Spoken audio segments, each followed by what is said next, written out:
Have you ever really thought about how places get their names? Especially, down here in Florida with all the stories of pirates and treasure. Oh, definitely.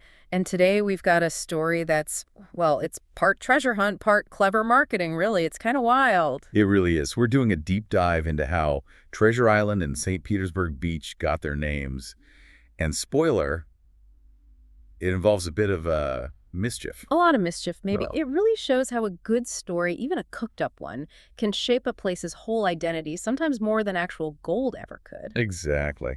So our mission today is to unpack this pretty audacious publicity stunt by this one really eccentric hotel owner. Yeah, and we're drawing on historical accounts, like the St. Pete Wiki article, Treasure Island's Golden Name, to piece it all together for you. It's a great shortcut to understanding how local history gets made, often in ways you'd, well, never expect. The legend becomes the real treasure, in a way. Okay, so let's set the scene. It all starts with a guy named William D. McAdoo. Right. W.D. McAdoo, wealthy hotel guy from North Carolina, described as a bit of an eccentric free spirit. He first shows up in St. Pete, around 1916? For the winter. Yeah, just visiting. But he must have liked what he saw, because he came back in 1917, and this time he had a business plan, a big one. He wanted to build a resort, right? No. To sort of cash in on Florida's growing popularity. Exactly. And compete with Pass-a-Grille, which was already a big deal, kind of the fishing hotspot back then. So he needed land, prime beachfront land. And he got it. Early 1918, he buys this huge parcel, like 580 acres, up at the north end of Long Key near Blind Pass. Wow, 580 acres. And he bought it from some interesting characters, too. Oh, yeah. Perry Snell, Snell Isle fame. And also Walter Fuller, who is known as a pretty notorious real estate man himself. Okay, so McAdoo's got the land. What does he call his new development? He names it St. Petersburg Beach. Which, as you probably guessed, is basically what it's still called today, just usually shortened to St. Pete Beach. So that name came directly from him. Directly from him. Now picture this.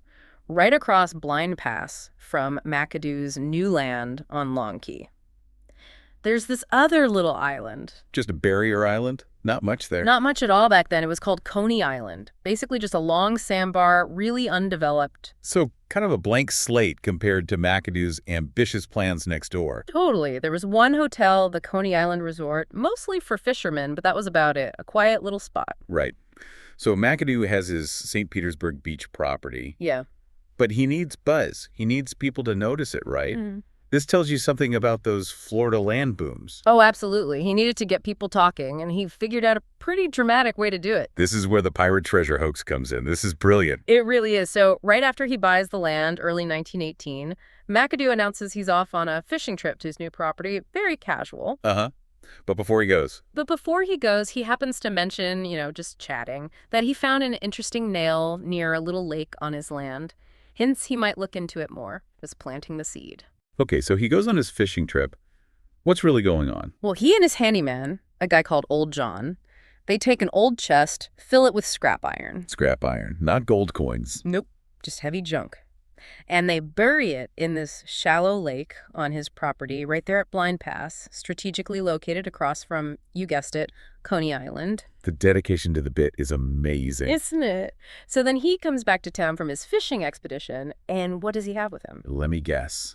Treasure. Well, he has what's described as a bona fide chest lid and a separate, very, very heavy box. And where does he take this mysterious box? Straight downtown to his office in the Central National Bank building on Central Avenue, a very public place. Oh, that would have caused a stir, all right. People must have been buzzing. Absolutely. Created quite the stir, as the accounts say. Everyone's whispering. This chest, it's clearly full of pirate treasure, right? Gold, jewels, the whole shooting match. But here's the genius part, right? McAdoo's reaction. Exactly. Despite tons of people seeing this heavy chest being hauled into the bank, McAdoo flat out denied it existed. Which, of course, made everyone believe it even more. Totally. Reverse psychology 101. If he's denying it, it must be really valuable, right? Amazing loot he wants to keep secret. Masterful. And the actual chest, the one with the scrap iron, what happened to it? That's the kicker. The sources say there's no concise answer. It just kind of disappeared from the story. Adds to the whole legend, doesn't it? It really does. So the stunt works perfectly for McAdoo's St. Petersburg Beach development. People are talking. They're flocking out there to see the lake where the treasure was found, maybe even scope out a plot of land to buy. But because the lake was right there at Blind Pass, so close to the other island, People started getting confused or maybe just conflating the spots. They started thinking the treasure was found over there on Coney Island. The spillover effect. Precisely. And just like that, people started casually calling Coney Island Treasure Island because of McAdoo's stunt next door. Wow.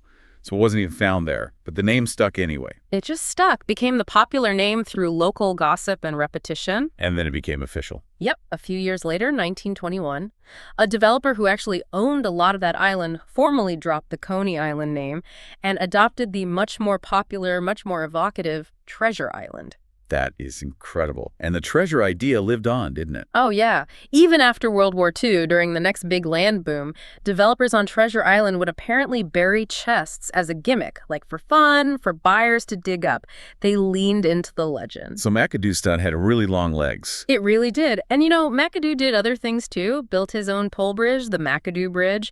His St. Petersburg Beach development itself didn't last all that long under his control, maybe less than a decade before he sold it up. But the names, both names, St. Petersburg Beach and Treasure Island, we basically owe them to W.D. McAdoo. Whether completely intentional, like St. Petersburg Beach, or kind of by accident, like Treasure Island, it's all down to him and his creative marketing. It's just a fantastic story. One guy, one really clever, slightly bonkers publicity stunt, and it literally puts two major beach towns on the map with names that last a century. It really makes you think, doesn't it, how much power there is in a story.